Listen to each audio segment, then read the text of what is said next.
Today we shall be discussing on a very important issue, rather concept of psychology you can say, and that is intelligence, बुद्धि। जब भी हम बुद्धि की बात करते हैं या बुद्धिमान व्यक्ति की बात करते हैं तो कहीं ना कहीं लगता है कि जो व्यक्ति जीवन में ज़्यादा सक्सेसफुल है, जिन्होंने ज़्यादा उपलब्धियां हासिल की हैं विभिन्न क्षेत्रों में, वैसे ही व्यक्ति को बुद्धिमान माना जाता है।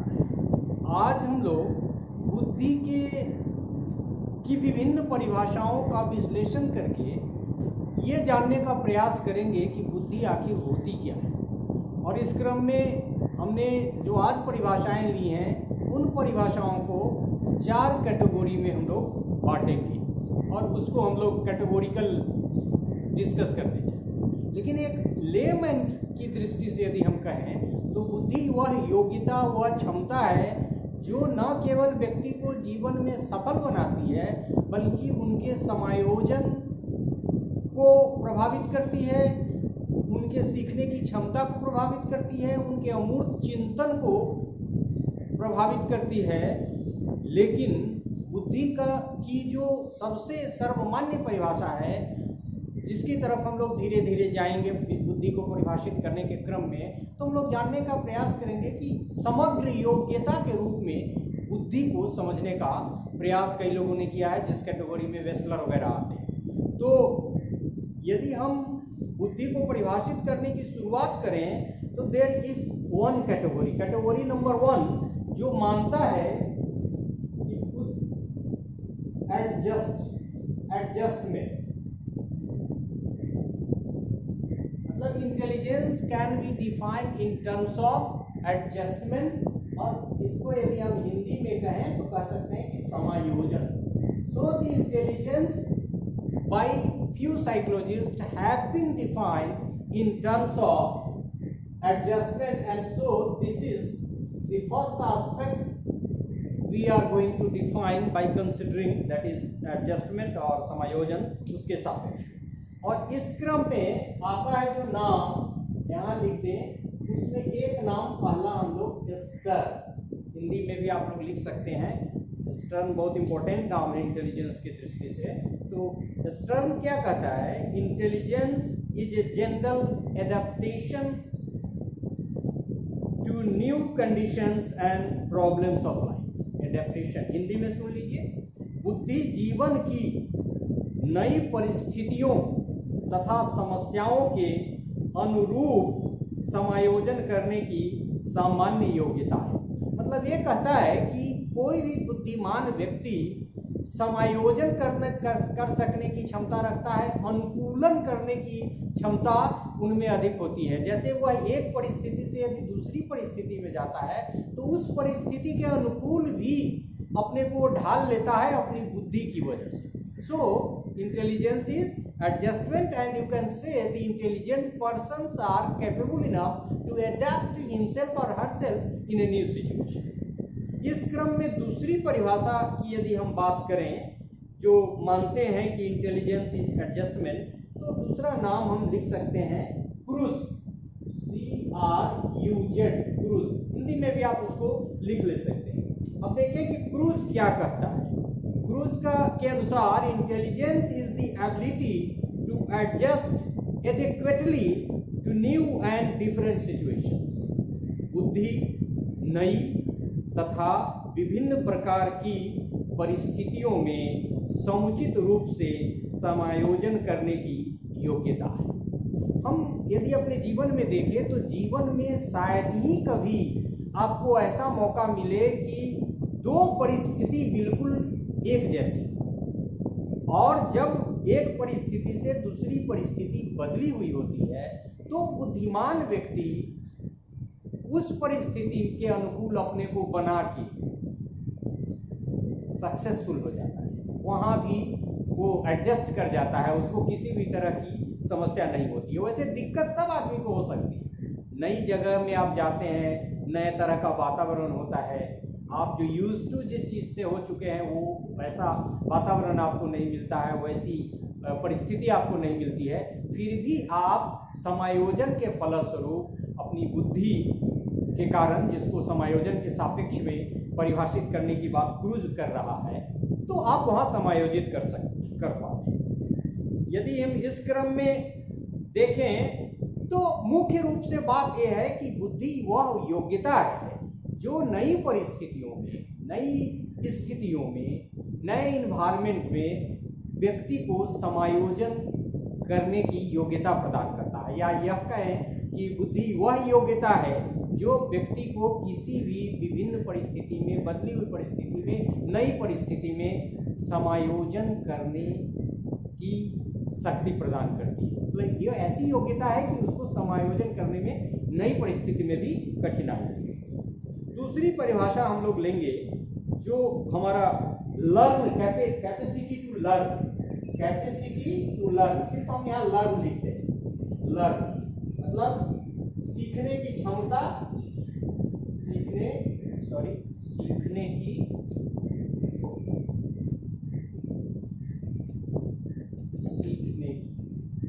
सीखने की क्षमता आप लिख सकते हैं। यहाँ आप ध्यान रखें, लिख लेंगे कैपेसिटी टू लर्न। अब ये मानता है कि बुद्धि सीखने की योग्यता है। अब देखिए इस परिभाषा में कौन कौन आते हैं।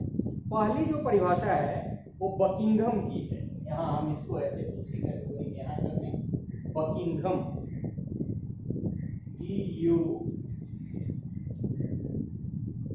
बकिंघम, हिंदी में भी आप लोग लिख ले सकते हैं बकिंघम। बकिंघम बहुत छोटी परिभाषा है। This is the most simple definition as I have found. Intelligence is the ability to learn. बहुत छोटी सी परिभाषा है। बुद्धि सीखने की योग्यता है, मतलब यह कि वह व्यक्ति जो जल्दी जल्दी सीखता है, ज्यादा सीखता है, वह व्यक्ति क्या है, अधिक बुद्धिमान।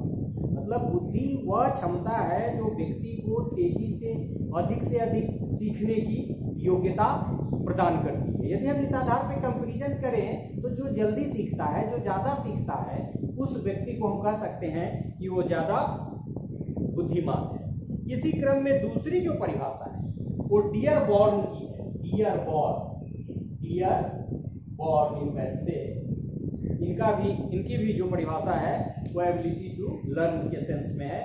ये कहते हैं intelligence is the capacity to learn और टू प्रॉफिट बाय एक्सपीरियंस। थोड़ा सा इसमें ये जोड़ दिया इन्होंने कि और टू प्रॉफिट बाय एक्सपीरियंस, मतलब जो अनुभव प्राप्त करते हैं उसका लाभ उठाना। मतलब इस क्रम से, इस परिभाषा से ये भी स्पष्ट हो रहा है कि व्यक्ति जो इंटेलिजेंट है वो अपने अधिगम अनुभव से अपने को लाभान्वित तो करता ही है, अपने परिवेश को भी लाभान्वित करता है। तो बुद्धि अधिगम करने की क्षमता अथवा अनुभवों से लाभ उठाने की योग्यता है। व्यक्ति विभिन्न परिस्थितियों में जब कार्य करता है, नई नई परिस्थितियों में जाता है, तो अनुभव प्राप्त करता है।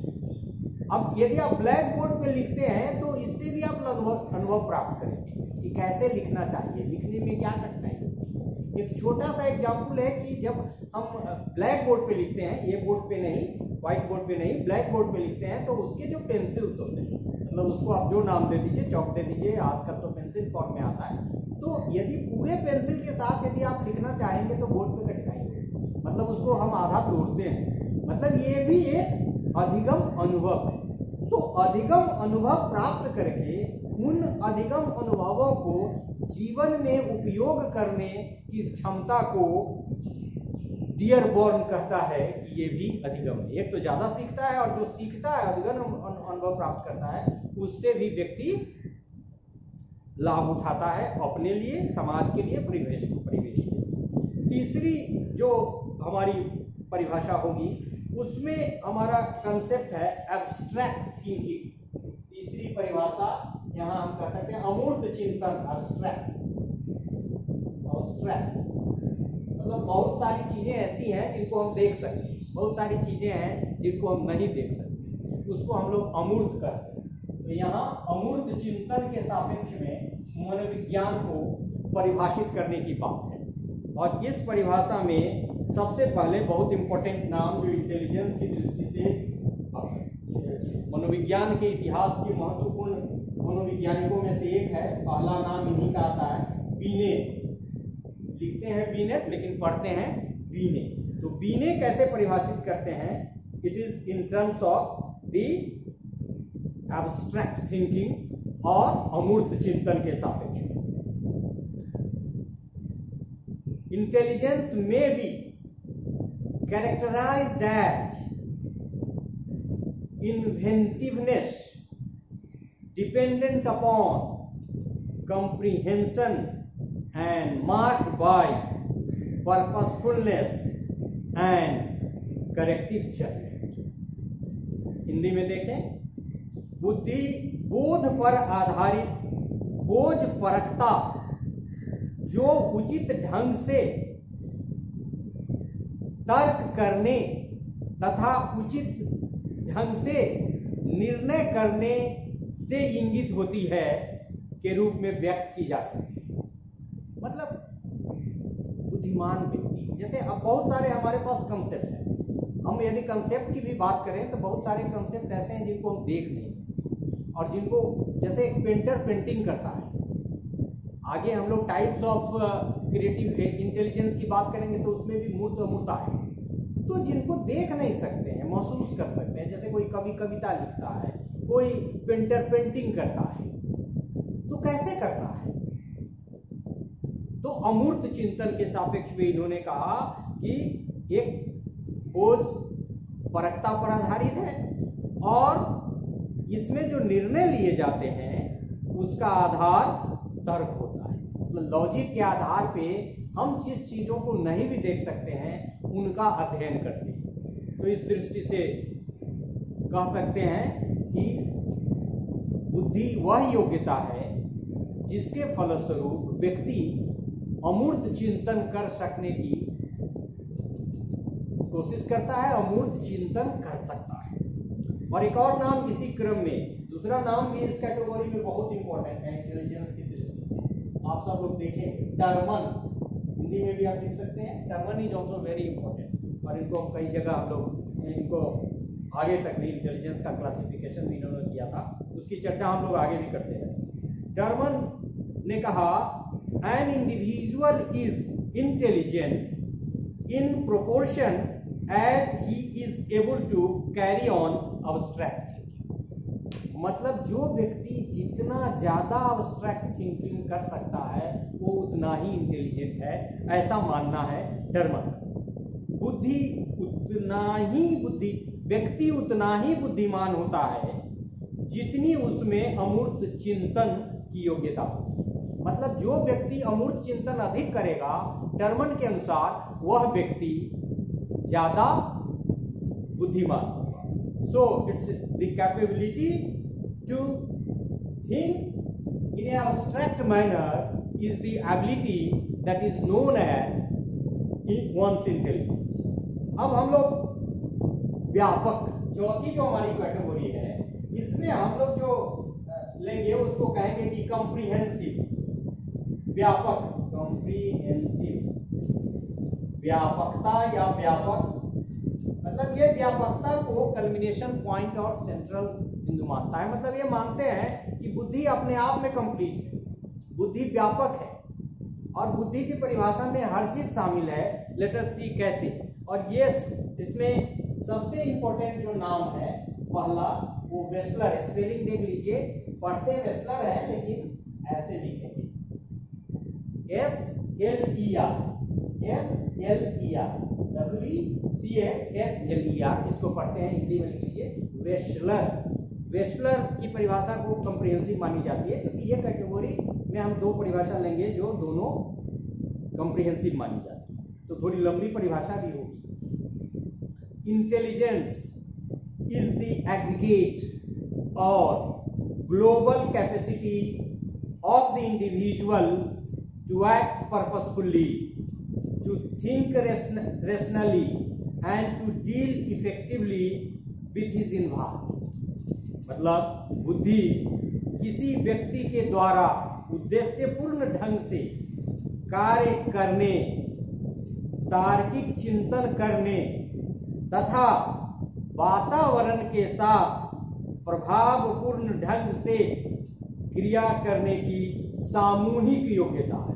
मतलब एक तो इस परिभाषा को यदि हम जैसे हम इसकी इंटेलिजेंस के कैरेक्टरिस्टिक्स पे भी बात करेंगे इसके बाद 3-4 परिभाषाओं को कर लेने के बाद, तो ये कहता है intelligence is the global capacity aggregate, not it is not the capacity in this term and that term, it considers it's a global capacity.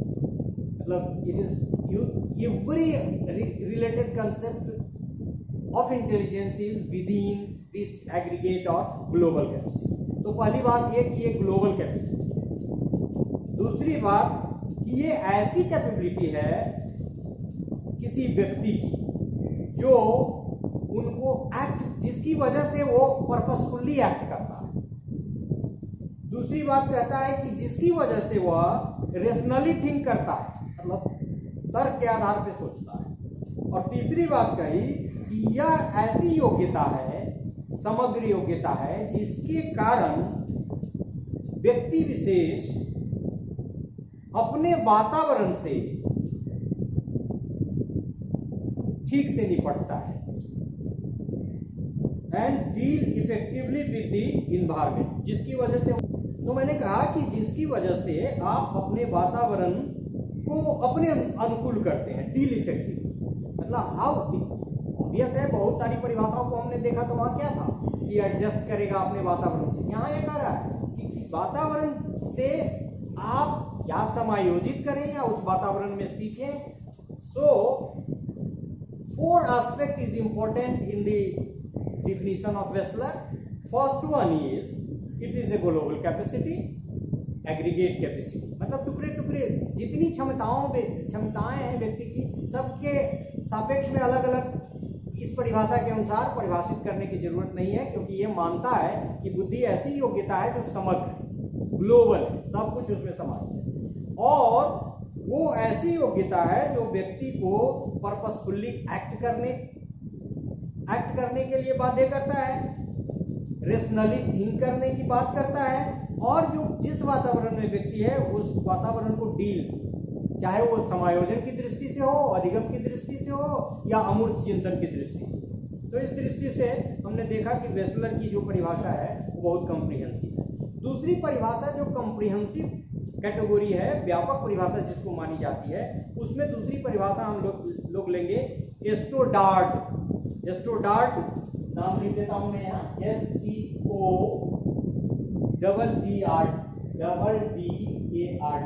Hindi में आप लिख ले सकते हैं इसको एस्टोडार्ट। इनकी भी परिभाषा कॉम्प्रिहेंसिव है। लेट अस सी ये क्या कर रहा है। Intelligence is the ability to undertake activities that are characterised by difficulty, complexity, abstractness, economy, adaptiveness to a goal, social value, and the emergence of originals, and to maintain such activities under conditions that demand a concentration of energy and resistance to emotional forces. मतलब इसमें emotions वगैरह सब आ गया। बुद्धि, ध्यान से सुनिएगा, कठिनता, बुद्धि, कठिनता, अमूर्तता, जटिलता, मितव्ययिता, लक्ष्य की अनुकूलता, सामाजिक मूल्य एवं मौलिकता की उत्पत्ति से युक्त क्रियाओं को करने तथा शक्ति की एकाग्रता तथा संवेगात्मक दबावों का प्रतिरोध करने की आवश्यकता वाली परिस्थितियों में इन क्रियाओं को बनाए रखने की योग्यता है। अब इतनी लंबी परिभाषा है कि आप इसको रिकॉल नहीं कर सकते, लेकिन इसके की वर्ड्स को यदि हम एनालाइज करें तो इसमें है कि डिफिकल्टी, मतलब समस्या का समाधान, कॉम्प्लेक्सिटी, यदि ऐसी समस्या है जो कॉम्प्लेक्स है, जटिल है, अब्स्ट्रैक्टनेस जिसको हम देख नहीं सकते हैं, वहां भी एक परिभाषा में आया था अमूर्त जिसको हम कहते हैं, अमूर्त चिंतन। आर्थिक भी यहाँ ले लिया है, आर्थिक समस्या के समाधान से भी रिलेटेड है। एडेप्टिवनेस, मतलब विभिन्न परिस्थिति में हम जाते हैं तो कैसे अपने को समायोजित करते हैं या अनुकूलन अपना करते हैं। To find goal, social value and the emergence of originals and to maintain such activities under conditions that demand, मतलब वैसी समस्याओं का भी समाधान हम कर सकते हैं जिसमें कंसंट्रेशन ऑफ एनर्जी जरूरी है, जिसमें रेसिस्टेंस टू इमोशनल फोर्सेज है। और आगे हम जब बुद्धि के टाइप के बारे में बात करेंगे तो हम ये कह सकते हैं कि स्टोडार्ड ने इमोशनल इंटेलिजेंस की भी बात कर दी, मतलब यह ऐसी समग्र योग्यता है जो जीवन की जटिलताओं को और भावात्मक या संवेगात्मक परिस्थितियों में अपने को समायोजित करने के लिए भी तैयार करती है।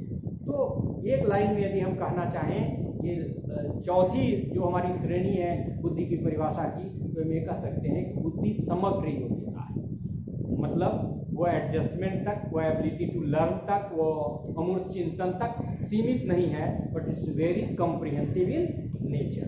So this is about intelligence and its definitions. So far as the definition of intelligence is concerned, there are plenty of definitions. You can find so many more definitions, but we have tried to categorize the concept of intelligence in 4 categories. And intelligence can be defined in terms of adjustment, समायोजन करने की क्षमता, सीखने की क्षमता, अमूर्त चिंतन करने की क्षमता, और एक व्यापक क्षमता जिसमें सारी चीजें समाहित हैं। अब इन परिभाषाओं और कुछ और परिभाषाओं के आधार पे हम अब बुद्धि के कैरेक्टरिस्टिक्स की बात करें, मतलब बुद्धि की विशेषता। और कुछ चीजें हम लोग कर चुके हैं, कुछ और भी बातें आएंगी जो बहुत सारी परिभाषाओं से निकल कर आई हैं, तो हम उसको पॉइंट वाइज डिस्कस करेंगे बुद्धि क्या। हम कह सकते हैं इट इज कॉग्निटिव एबिलिटी, और हम लोग पढ़ चुके हैं कॉग्निटिव इफेक्टिव साइकोमोटर, मतलब ये फैक्ट्स, कंसेप्ट्स, थ्योरीज, प्रिंसिपल्स वगैरह से संबंधित योग्यता है। So intelligence is cognitive ability. दूसरी बात हम कह सकते हैं it is ability to learn, जिसपे हम लोग ने बहुत व्यापक ढंग से काम किया, तो no need to explain it more. Intelligence is the ability to solve problems, चाहे जीवन की समस्या हो या किसी विषय की समस्या हो, क्योंकि बुद्धिमान व्यक्ति न केवल जीवन की समस्याओं का समाधान करता है, यदि अकादमिक प्रकृति की कोई समस्या है तो उसका समाधान भी आसानी से करता है, या और भी किसी प्रकार की समस्या हो। So it's the capability, rather ability to solve problems. ये इसकी विशेषता है। Intelligence is the ability to apply acquired knowledge in new situations. यहाँ हम लोगों ने एडेप्टेशन की बात की थी, देखा कि विभिन्न परिस्थितियों में जब भी नई परिस्थिति आती है तो बुद्धिमान व्यक्ति अपने को समायोजित करता है, अनुकूलन के कारण वो उस वातावरण को अपने अनुसार बनाता है। So it is the ability to apply acquired knowledge in new situations. तीसरा, रादर पांचवा है लेकिन नेक्स्ट कर सकते हैं आप, टू परसीव रिलेशनशिप। अब एक चीज और दो चीज में या जीवन में बहुत सारी ऐसी चीजें हैं जिनके बीच में संबंध है, चाहे वो मनोविज्ञान के संप्रत्यय हो, जीवन की समस्याएं हो, या किसी और विषय से। जैसे यदि हम निराला और पंत के साहित्यिक पक्ष में भी समानता यदि पा लेते हैं, this is all due to intelligence. या फिर कुर्सी और सीढ़ी से संबंधित चीजों में भी हम कोई समानता पा लेते हैं, तो परसीव रिलेशनशिप, इन दोनों चीजों में क्या संबंध है इसको फाइंड आउट करने भी एक विशेषता है बुद्धि की। फिर कह सकते हैं बुद्धि, intelligence is the ability to handle situations और इन्वायरमेंट। हमने देखा कि जो व्यापक परिभाषाएं थी उसमें इन्वायरमेंट और न्यू सिचुएशंस वगैरह की बात आई, उसके अलावा भी बहुत सारी परिभाषाएं। So intelligence is the ability to handle situations और environment. Now next, intelligence is the ability to adapt in new situations. बुद्धि है, ये ऐसी योग्यता है जो आपको नई परिस्थिति में समायोजित करने की या अनुकूलन करने की क्षमता प्रदान करता है।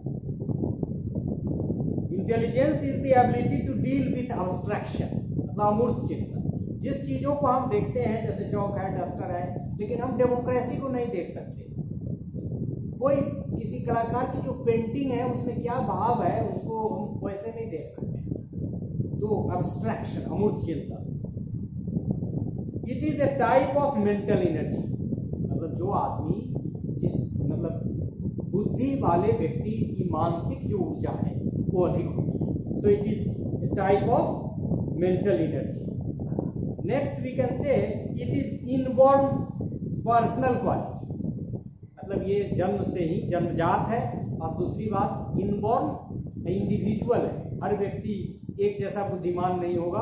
हालांकि बुद्धि की कैटेगरी बनाई जा सकती है कि ये सामान्य बुद्धिमान है या अधिक बुद्धिमान है, लेकिन everybody is different in terms of this quality that is inborn. It can be enhanced through experiences, मतलब अनुभव से। अभी हमने वहां भी देखा था कि अनुभव से बुद्धि को प्रभावित करने के सापेक्ष में भी एक परिभाषा हमारी थी, और यहाँ हम कह रहे हैं कि it can be enhanced through experience, अनुभव से प्राप्त। क्योंकि वातावरण से जब भी आप समायोजित करेंगे, वातावरण से जब भी आप इंटरैक्ट करेंगे तो नई चीजें आएंगी, और उन नई चीजों को यदि आप अपने जीवन में उतारते हैं, अपने जीवन की समस्याओं से अटैच करते हैं, तो निश्चित रूप से आप ज्यादा बुद्धिमान हो सकते हैं। मतलब ये जन्मजात है, लेकिन बुद्धि जो एक्सपीरियंस आप इन्वायरमेंट से प्राप्त करते हैं उसके फलस्वरूप बढ़ भी सकती है। It is the sum total of many abilities. ये तो ग्लोबल जो परिभाषा थी हमारी, जो कम्प्रिहेंसिव थी, वो कह रहा है it's not the sum total of, rather amalgamation of, rather integration of all the capabilities और मेनी कैपेबिलिटीज। तो ये बहुत सारी क्षमताओं का एक संगठन है। इट इज डिस्ट्रीब्यूटेड नॉर्मली, हाँ ये नॉर्मल डिस्ट्रीब्यूशन की तरह। कुछ आदमी कम बुद्धिमान है, कुछ आदमी ज़्यादा बुद्धिमान है, और बुद्धि की जितने डायमेंशंस हैं, आगे हम लोग टाइप्स में भी बहुत सारी चीज़ें जानेंगे, तो उसमें भी एक कई तरह की यदि बुद्धि है, कई तरह की एक क्षमता है, तो सब क्षमता भी डिफरेंट ह्यूमन बीइंग में डिफरेंटली डिस्ट्रीब्यूटेड है। तो इसीलिए कहा कि नॉर्मल डिस्ट्रीब्यूशन, कुछ लोग यहाँ है, कुछ लोग नॉर्मल डिस्ट्रीब्यूशन में यहाँ है, कुछ यहाँ है, कुछ यहाँ भी है, और कैटेगरी पे फिर हम लोग आगे भी बात करेंगे। So it is distributed normally, बुद्धि normally distributed. And the last one is it is the ability to adjust. हमने एडजस्टमेंट में भी बहुत सारी बातें कर ली, अब उसको ज़्यादा करने की जरूरत नहीं है। तो इस तरह से हम लोगों ने देखा कि बुद्धि को हम लोगों ने 4 कैटेगरी में डिवाइड किया, और बुद्धि की परिभाषाएं जो हमने 4 कैटेगरी में 8 परिभाषाएं लगभग हम लोगों ने डिस्कस की, और भी अन्य परिभाषाओं के आधार पे हम लोग निष्कर्ष निकाल सकते हैं कि बुद्धि क्या है। कॉग्निटिव एबिलिटी है, ये एबिलिटी टू लर्न है, ये एबिलिटी टू सोल्व प्रॉब्लम्स है, it is the ability to apply acquired knowledge in new situation, ability to perceive relationship, ability to handle situations or environment, ability to adapt in new situation, ability to deal with abstraction. It is a type of mental energy. It is inborn personal quality. It can be enhanced through experience.